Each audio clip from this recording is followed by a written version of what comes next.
আজি আমি HS first ইয়েৰৰ ইকনমিক্সৰ বিষয় কেইটামান আলোচনা কৰিম। ইকনমিক্স ফাৰ্ষ্ট ইয়েৰত দুটা ব্লকত আহিব। প্ৰথমটো আৰু দ্বিতীয় দুটা ব্লক থাকিব। তাৰে এটা হৈছে অৰ্থনীতি আৰু পৰিসংখ্যা বিজ্ঞান। ছেকেণ্ডটো হ'ল ভাৰতৰ অৰ্থনৈতিক উন্নয়ন।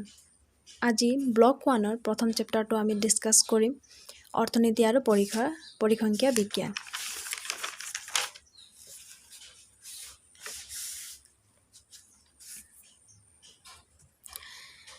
প্ৰথম চেপ্টাৰত দিয়া গৈছে অৰ্থনীতি কি, আৰু এতিয়া অৰ্থনীতি কি বুলি ক'লে আমি যদি চিষ্টেমেটিকেলি বা ফৰ্মেলি বুজিবলৈ যাওঁ তেনেহ'লে ইয়াৰ সংজ্ঞাটো হ'ব the study of money or wealth according to the quality assurance agency for higher education. Economics is the study of the factors that influence income, wealth, and well-being. It is a social science which incorporates maths and statistics as well as having connection with the physical science, that is biology, medicine, and physics, and many other disciplines, politics, laws, geography, philosophy, etc. এতিয়া অৰ্থনীতিৰ কেইবাটাও সংজ্ঞা বহুত অৰ্থনীতিবিদে আগবঢ়াইছে। তাৰে তিনিটা সংজ্ঞাটো অতি মহত্বপূৰ্ণ, বা তিনিজন অৰ্থনীতিবিদে যিখিনি সংজ্ঞা আগবঢ়াইছে তেওঁলোকৰ নাম হ'ল Adam Smith, Alfred Marshall, Lionel Robinson. ইয়াত এডাম স্মিথ হৈছে অৰ্থনীতিৰ পিতৃস্বৰূপ। তেওঁৱে এখন কিতাপ লিখিছিল 1776 চনত, an inquiry into the nature and causes of the wealth of nations. এই কিতাপত তেওঁৱে অৰ্থনৈতিক সম্পদৰ অধ্যয়ন বুলি কিনে আগবঢ়াইছিল। স্মিথৰ মতে সোণ, ৰূপ, ভূমি, গৃহ আৰু বিভিন্ন প্ৰকাৰৰ ভোগ্য সামগ্ৰীৰ সমষ্টিয়ে হৈছে সম্পদ। এখন দেশৰ ভূমি আৰু শ্ৰমৰ বছৰেকীয়া উৎপাদনে হ'ল সেই দেশৰ সম্পদ। কিন্তু স্মিথে মুদ্ৰাক সম্পদ বুলি অংশগ্ৰহণ কৰা নাছিল, কাৰণ মুদ্ৰা নিজে এটা সম্পদ নহয়, সম্পদৰ বাহনহে। সেইকাৰণে তেওঁৰ এই সংজ্ঞাটোত বহুতখিনি সমালোচনা বা ক্ৰিটিচিজমৰ সৃষ্টি হৈছিল। এডাম স্মিথৰ সংজ্ঞাৰ প্ৰধান দুৰ্বলতাসমূহ কিতাপত ধুনীয়াকৈ আগবঢ়াই দিয়া আছে, সেইকেইটা মই কৈ যাম এতিয়া। প্ৰথমটো হ'ল মানৱ জীৱনত সম্পদৰ গুৰুত্ব অনস্বীকাৰ্য। সম্পদৰ উৎপাদন, আহৰণ আৰু বিতৰণৰ তাৎপৰ্য আছে। দেশ এখনৰ অৰ্থনৈতিক অগ্ৰগতিৰ হাৰ সম্পদৰ পৰিমাণে নিৰ্ণয় কৰে, কিন্তু সম্পদেই ব্যক্তিগত বা ৰাষ্ট্ৰৰ জীৱনৰ শেষ লক্ষ্য নিৰ্ণয় কৰিব নোৱাৰে। সম্পদ এবিধ আহিলাহে, মূল লক্ষ্য হ'ল কল্যাণ সাধন। সকলো সম্পদে কল্যাণ সাধন নকৰে। অৰ্থনীতিত ৰাগিয়াল সামগ্ৰীবোৰ সম্পদ, কিন্তু এইবোৰ সামগ্ৰীয়ে কল্যাণ সাধন কৰিব নোৱাৰে।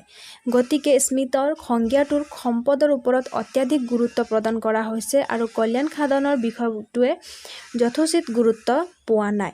মানে স্মিথৰ সংজ্ঞাৰ প্ৰধান দুৰ্বলতাটো হৈছে যে তেওঁৱে সম্পদৰ ওপৰত অধিক গুৰুত্ব দিছে, কিন্তু কল্যাণ সাধনৰ ওপৰত তেওঁ গুৰুত্বটো দিয়া নাই। ছেকেণ্ড পইণ্টটো চাওঁ।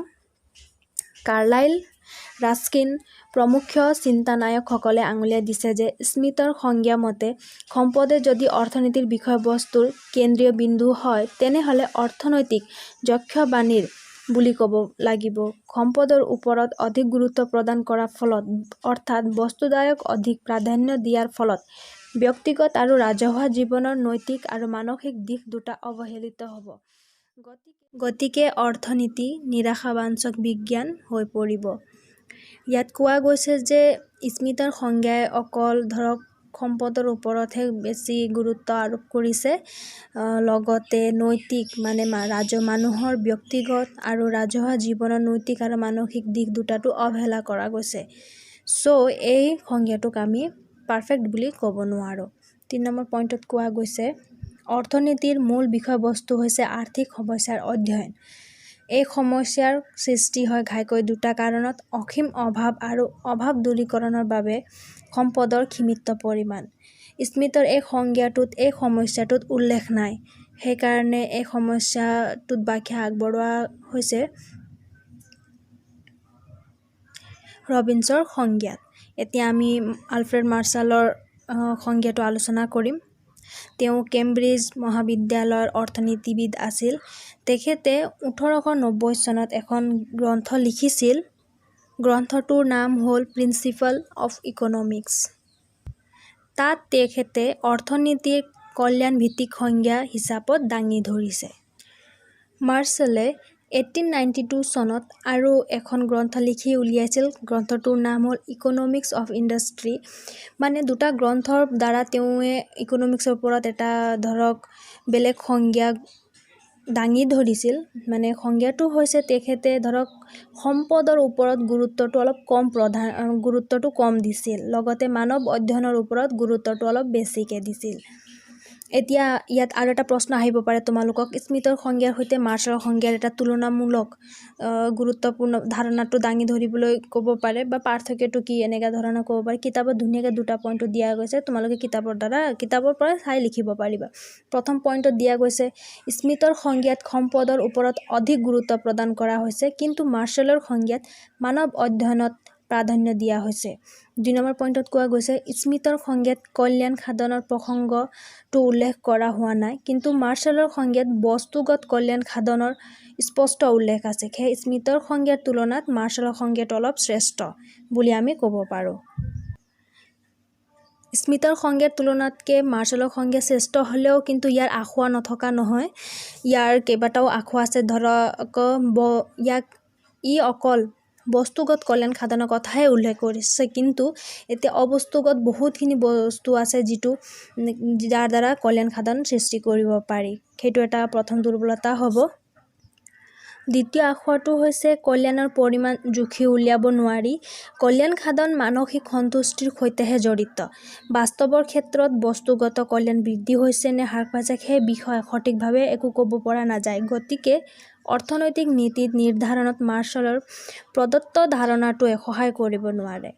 এতিয়া 3 নম্বৰ আসোঁৱাহটো হ'ল অৰ্থনীতিৰ অধ্যয়ন কৰিবলগীয়া মূল সমস্যা হৈছে সীমিত সম্পদৰ সমস্যা, ইয়াৰ উদ্ভাৱন, স্বৰূপ আৰু সমাধান। মাৰ্শ্বালে তেওঁৰ সংজ্ঞাত সীমিত সম্পদৰ সৃষ্টি কৰা সমস্যাসমূহ উল্লেখ কৰা নাই। এতিয়া আমি এইখিনি আসোঁৱাহৰ পৰা আমি এইটোৱে ক'ব পাৰোঁ যে মাৰ্শ্বালৰ সংজ্ঞাই অৰ্থনীতিৰ মূল বিষয়বস্তু গোটেইখিনি সামৰি ল'ব পৰা নাই। এতিয়া লায়নেল ৰবিনছনৰ সংজ্ঞাটোলৈ আগবাঢ়োঁ। তেখেতে 1932 চনত এটা কিতাপ লিখিছিল। কিতাপটোৰ নাম হ'ল an essay on the nature and significance of economic science. এই গ্ৰন্থটো তেওঁ অৰ্থনীতিৰ বিষয়ে এটা সংজ্ঞাটো দাঙি ধৰিছিল। সংজ্ঞাটো হ'ল economics is the science which study human behaviour as a relationship between ends and scarce means which have alternative use. অৰ্থাৎ অৰ্থনীতি হৈছে বিজ্ঞান যি লক্ষ্য আৰু বিকল্প ব্যৱহাৰ উপযোগী সীমিত আহিলাৰ সম্পৰ্ক হিচাপে মানুহৰ আচৰণ অধ্যয়ন কৰে। লায়নেল ৰবিনছনৰ সংজ্ঞাত 3টা বিষয় ঘাইকৈ গুৰুত্ব দিয়া হৈছিল। প্ৰথমটো হ'ল মানুহৰ অভাৱ অসীম, অভাৱ পূৰণৰ আহিলা হিচাপে সম্পদৰ পৰিমাণ সসীম, আৰু 3 নম্বৰটো হ'ল সসীম সম্পদৰ বিকল্প ব্যৱহাৰ উপযোগী। এই 3টা বিষয় লগ লাগি যিটো সমস্যাৰ সৃষ্টি হৈছে সেই সমস্যাটোৱে হৈছে অৰ্থনৈতিক সমস্যা বা পচন অপচন্দৰ সমস্যা। এই সমস্যাৰ অধ্যয়নে হ'ল অৰ্থনীতিৰ মূল বিষয়বস্তু। ইয়াৰ উপৰঞ্চিও অৰ্থনীতিৰ ওপৰত বহুত অৰ্থনীতিবিদে সংজ্ঞা আগবঢ়াইছে। সেইজনৰ নাম হৈছে ছেমুৱেলছন, নৰ্ডহাছৰ, অমৰ্ত্য সেন। এইসকলে বহুতখিনি অৰ্থনীতিৰ ওপৰত সংজ্ঞা আগবঢ়াইছে, কিন্তু বিশেষকৈ তোমালোকক 3টা অৰ্থনীতিবিদৰ বিষয়ে আহিব। সেইটো হ'ল স্মিথ, লায়নেল ৰবিনছন আৰু আলফ্ৰেড মাৰ্শ্বাল। ষ্টুডেণ্টছ, আজিলৈ ভিডিঅ'টো ইয়াতে সামৰি মাৰিছোঁ আৰু ইয়াৰ পাৰ্ট 2 বনাই আছোঁ। তোমালোকে চাবা বুলি আশা ৰাখিলোঁ।